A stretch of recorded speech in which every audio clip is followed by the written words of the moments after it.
Buonasera e ben ritrovati con il TG Flash di New Sicilia, di seguito i titoli più importanti del pomeriggio. La regione è pronta a partire con i primi aiuti economici alle imprese siciliane colpite dal ciclone Harry. Approvato questa mattina il bando con il quale sarà assegnato un contributo minimo di 5.000 euro a fondo perduto per riattivare le attività economiche ferme a causa del maltempo. E rimaniamo sui danni provocati dal ciclone Harry con il sopralluogo del vice premier Matteo Salvini, che domani sarà in Sicilia per la conta dei danni provocati nel Messinese. Al centro della visita le coste di Furcisiculo, Roccalumera e Letojanni.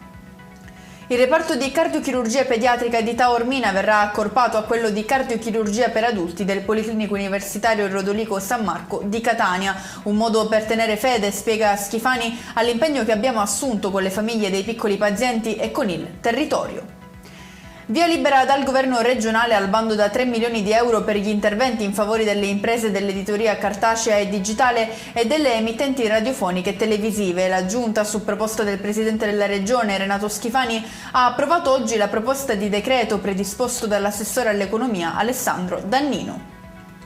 Chiudiamo con il meteo. Per domani si attendono condizioni meteo avverse caratterizzate da piogge sparse sull'intera regione, venti forti e mari agitati, diramata un'allerta gialla sul versante settentrionale. E con questo è tutto, prossimo appuntamento domani alle 13:30, grazie per averci seguito, buon proseguimento di serata.